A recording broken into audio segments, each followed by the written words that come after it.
اسلم، سر کو ٹریٹمنٹ کے لیے لے جاؤ۔ اس کی مدھم آواز کو نظر انداز کرتا وہ قریب سے گزرتے وارڈ بوائے کو بلاتے ہوئے چیخا تھا، نو نیڈ۔ منصب نے ہاتھ اٹھا کر اسے منع کیا۔ میں نے سید وقار عالم شاہ کے بارے میں پوچھا ہے، کس روم میں ایڈمٹ ہیں؟ اس کی طرف دیکھتا وہ آنکھیں پوری کھولنے کی کوشش میں دوبارہ بولا، سیکنڈ روم نمبر 9۔ ریسیپشنسٹ نے ہاتھ کے اشارے سے اسے راستہ بتایا تو وہ لب بھینچتا وہاں سے پلٹ گیا۔ 9 نمبر کمرے میں داخل ہونے سے پہلے ہی اسے عالم مل گیا تھا۔ منصب پر نظریں پڑتے ہی وہ چونکا۔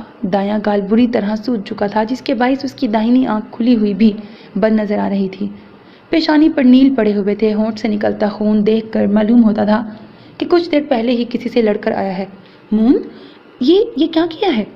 اسے تھامتے ہوئے عالم نے تفکر بھرے لہجے میں پوچھا۔ یہ وہ ہے جس کا میں مقدر ہوں۔ تو مجھے بابا سرکار سے ملوا دو یار، وہ ٹھیک تو ہے نا؟ ایسے کیسے طبیعت بگڑ گئی؟ صبح تک تو ٹھیک تھے۔ اپنی تکلیف بھلائے وہ اپنے باپ کے لیے تڑپ رہا تھا۔ وہ اب بہتر ہیں لیکن تم بہتر نہیں ہو۔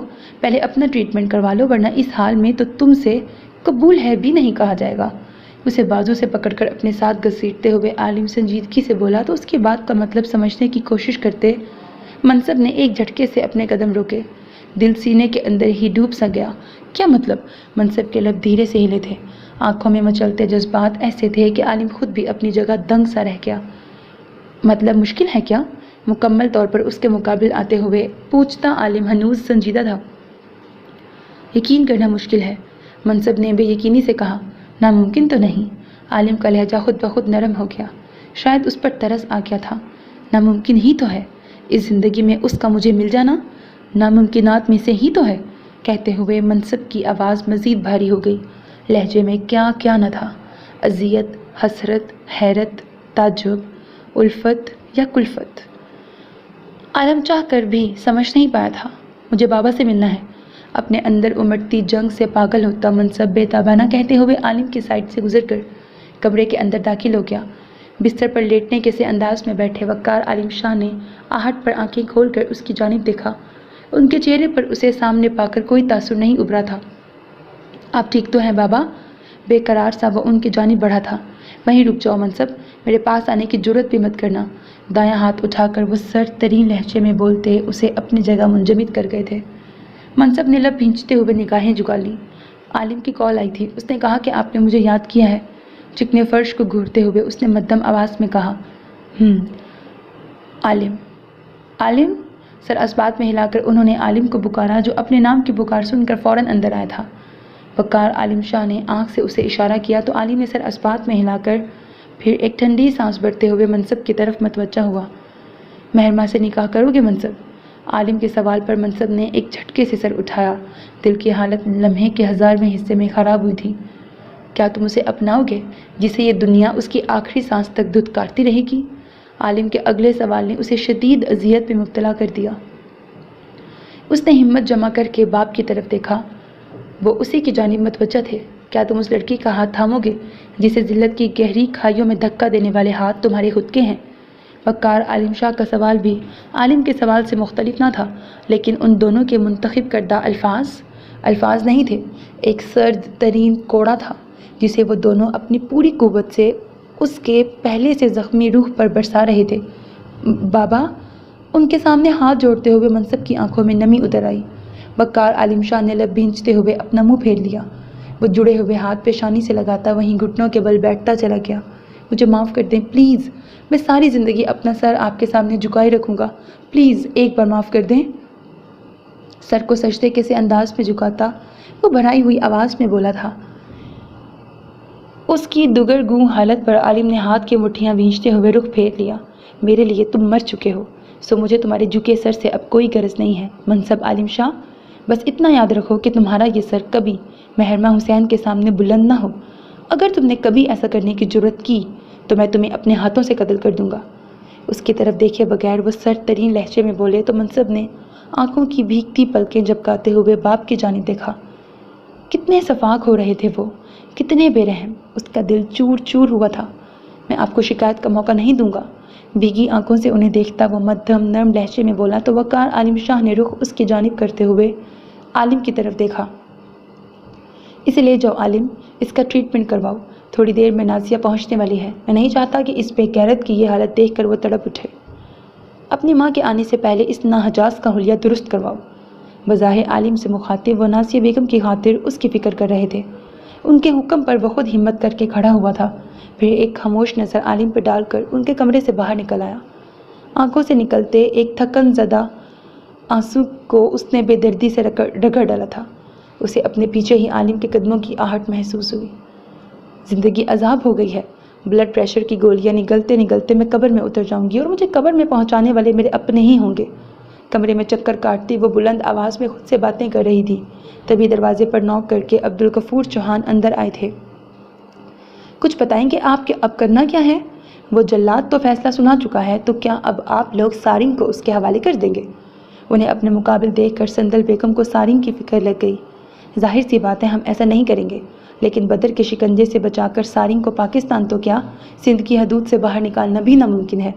پشت پر ہاتھ باندھتے ہوئے عبدالغفور چوہان نے سنجیدگی سے کہا، دنیا میں ایسا کچھ نہیں جو انسان نہیں کر سکتا غفور، سارنگ کو جرگے کی سزا سے میں بچاؤں گا۔ ان کے پیچھے ہی کمرے میں داخل ہوتے عبدالعزیز چوہان مضبوط لہجے میں بولے تو سندل بیگم نے کچھ تفکر بھری نظروں سے ان کی جانب دیکھا۔ آپ بدر کو اچھے سے جانتے ہیں، اگر سارنگ فرار ہو گیا تو وہ ہمارے ساتھ کچھ اچھا نہیں کرے گا بھایا۔ عبدالغفور چوہان نے سنجیدگی سے کہا، کیا برا کر لے گا؟ زیادہ سے زیادہ کیا کر لے گا؟ ہماری جائیداد ضبط کر لے گا یا ہمارے مویشیوں کے ریوڑ اپنے قبضے میں لے لے گا؟ زیادہ سے زیادہ مجھے جان سے مار ڈالے گا؟ اگر ہاں تو تب بھی مجھے کوئی فرق نہیں پڑتا۔ میرے لیے میری نسل کی حفاظت میری جائیداد حتیٰ کہ میری جان سے بھی زیادہ اہم ہے، اور جو زیادہ اہم ہے میں اسے بچاؤں گا، ہر قیمت پر بچاؤں گا۔ ان کی بات کو رد کرتے عبدالعزیز چوہان برہمی سے چلائے۔ عبدالغفور چوہان صاحب کو نظریں چرانی پڑی۔ یہ آسان نہیں ہوگا، سندل بیگم نے کچھ سوچ کر کہا، آسان ہو یا مشکل لیکن یہ ہو کے رہے گا۔ میں اپنے بیٹے کو مرنے نہیں دوں گا، وہ حتمی انداز میں کہہ کر وہاں سے چلے گئے۔ اگر سارنگ فرار ہو گیا تو شہیر، اس کا کیا بنے گا سندل؟ عبدالغفور چوہان نے پیشانی مسلتے ہوئے اپنے بیٹے کی بابت فکر مند ہوتے ہوئے پوچھا۔ میں اب کیا کہوں؟ اگر علیشہ گھر سے نہ بھاگتی تو ہمیں یہ دن دیکھنا ہی نہ پڑتا۔ بری طرح کی لجتی سندل بیگم نے چلا کر کہا تو وہ لب بھینچ کر رہ گئے۔ خدا جانے کل کا سورج غروب ہونے کے ساتھ کیا کیا لے کر ڈوبے گا۔ آنے والے کل کی بابت پریشان ہوتے وہ آہستگی سے بولے، کل شام پھر سے جرگہ بیٹھنے والا تھا جس میں سارنگ کو پیش کرنے کا حکم لگاریوں کی جانب سے مل چکا تھا، لیکن خدا جانے کہ عبدالعزیز چوہان کیا ٹھانے بیٹھے تھے۔ جو بھی ہوگا کم از کم آپ کی دونوں اولادوں میں سے کسی کو کوئی تکلیف نہیں پہنچے گی۔ ایک گھر سے بھاگ چکی ہے اور دوسرا بالکل بے قصور ہے۔ سارنگ اگر فرار بھی ہو جاتا ہے، شہید اس کی جگہ قربانی کا بکرا بالکل نہیں بنے گا۔ آپ بے فکر رہیے۔ بیڈ پر بیٹھتے ہوئے سندل نے تھکے تھکے سے انداز میں کہا، سارنگ بھی میری اولاد کی جگہ ہی ہے۔ وہ بدقت بولے، لیکن یہ بات اب بھایا نہیں سمجھیں گے۔ سندل نے نفی میں سر ہلاتے ہوئے کہا تو وہ لب بھینچتے انہیں دیکھ کے رہ گئے۔ اور تم اتنی پریشان کیوں ہو؟ کیا وجہ صرف سارنگ ہی ہے؟ انہوں نے کچھ سوچ کر پوچھا تو سندل بیگم نے بغور ان کی جانب دیکھا۔ عالم نے ایک نوکرانی سے نکاح کر لیا ہے اور ابھی تھوڑی ہی دیر میں میرا بڑا سپوت بھی اپنے باپ کی کسی ہوتی سوتی سے نکاح کرنے والا ہے۔ میری موجودگی کی ضرورت نہ عالم نے محسوس کی اور نہ میری غیر موجودگی اب میرے بڑے سپوت پر اثر ڈالے گی۔ ان کی جانب دیکھتے ہوئے وہ ایک ایک لفظ چبا چبا کر بولی، آپ لوگوں نے ایک بے حس انسان کے پلے باندھ کر میری زندگی برباد کر دی ہے۔ دانت پیستی وہ دھیمی آواز میں چلائیں، جب وقار عالم شاہی میرا نہیں ہے تو اس کی اولاد کیوں کر میری ہو سکتی ہے؟